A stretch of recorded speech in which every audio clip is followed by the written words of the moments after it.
Okay, Jonas, here we are, the last interview that we've run with Francesca Guilia. So she's slightly different to others, and I'll be interested to see how she groups together with them. But she is switching from she's very visual. She can create these metaphors. She really struggles to tell others how to think, how to do this herself. So it's like one of those things where it's a skill I've got, but I can't explain how I've got it, and therefore I can't teach somebody else. And then she's joined your obviously full access course.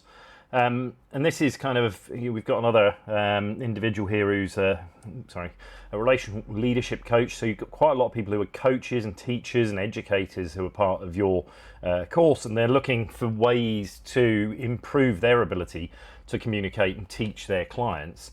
And in this case, it seems that there's quite a lot of people in business world who are very, she talks about left and right brain. I'm not going to do that because I'll get it wrong. But it's kind of the kind of rational, business logical person who she's trying to get more in touch with their emotions and their feelings and their ability to come up with metaphors to explain what it is they're hoping to do to the people that work for them, and also have a better sort of understanding of themselves as well. So that seems to be what she's doing with this. And she's another lifelong learner, somebody who's got €8,000 budget to spend on her own personal development every year. She's somebody who's really curious, really keen on learning. And in February 2024, somebody in her network said, hey, why not publish an HBR article, which was actually picked up and run. And all of a sudden, she's then thrust into the world of LinkedIn because it's got a load of traction. There are so many people commenting on it. I don't think she really wanted it. So the outcome in this case, she's not trying to get that. In fact, she gets drained by having to get on there and thank everybody for their comments and appreciate all of the likes. But it does allow her to expand her network on LinkedIn. It allows her to learn from others.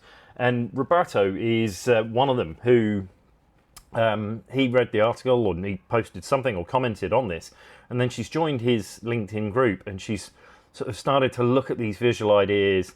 And it's talking about the same kind of personal, professional development that matters to her.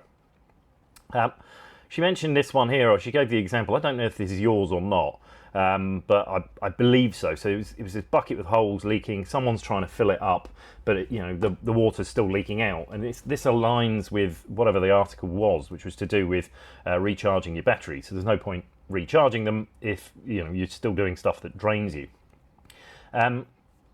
And in this, and she saw Roberto's artwork. She liked that. She saw he had some 30,000 followers. So, there's trust there that there's somebody who knows what he's doing.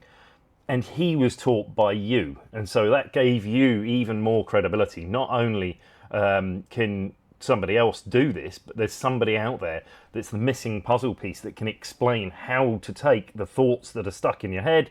Yes, she can turn them into visuals, but she can't explain to others how to do it. And if you're able to do that, and Roberto was able to learn and be this good, then your course must, by default, be that good. So she's not interested in doing this for the drawing state. In fact, she signed up thinking maybe I will, but she prefers to draw her whimsical characters. They're what's fun for her, whereas actually thinking up metaphors and ways to do this seems to drain her. So interestingly, she didn't want to do this, but here's the main criteria here. I want to understand how your brain works. How do you come up with this? You seem to be very, in touch with your heart, I think she said, and she can connect that to your brain. And that's what she's trying to teach her clients to do. And so therefore she wanted to learn from you so that she could parrot that information on to others. And she didn't know how much it was. She seemed to remember it being $150. But either way, she wasn't bothered about the course. If there was more available to buy, she'd have bought everything there, because at that point in time, you appeared to be that one person who has the skill that she's been looking for quite some time. And again, we've got another lifelong learner. I want to acquire this skill. I'm creative, but I can't explain my creative process to others. Somebody I admire tells me he learnt it from another person. And therefore I learn that there's a course that exists that could teach this stuff that I'm trying to understand. I need to teach others, but I don't know how to explain how this works. I've got this sort of visual metaphor in my own head, but I can't can't tell others how to make it themselves. I've seen the power, yet another person throughout her career has seen that visual images convey ideas clearly, crisply, concisely, uniquely, and therefore, she believes in this. She's already sold that this is the right way to go. And I think in this case, it's also the image and the concept that's being taught has to be relevant. And I think the stuff that I'm putting out there probably wouldn't be relevant, and therefore she wouldn't be pulled into it. But if it's about what I teach, then that's a sort of double whammy. And what do I want to do? Again, quite a lot of duplication on this, but I thought I'd capture all of it. I want to learn that mental process. How do you take some feeling and turn it into a visual idea? I want to teach others how to do this. I can trust the course, so this is another one that looks at the structure. I look at the chapter headings, and whilst I can't explain how my mind works, your chapter headings align with the process that I now recognise in my own head. So therefore, this is definitely, I'm on the right track. This is going to get me where I want to go. I can learn how to connect feeling to concept or visual, and again, so that I can teach others. The method in the madness, how do I do this? I want to see, how do you think? And I'm pulled in by the fact that you seem to care.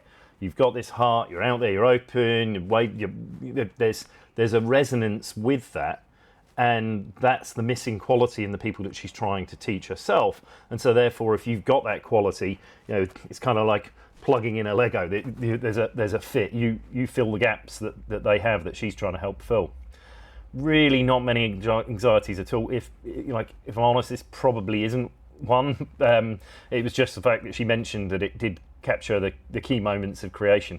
She was sold, so she would have bought anything on this. There was no real debate in her head, and she could keep teaching things in the same way, and I can keep drawing my whimsical sketches, which is in fact what she goes back to. So she prefers drawing her own little doodles or whatever they are. She's sold them before, she's got this skill, but she does not want to use that skill in conjunction with explaining ideas in her work.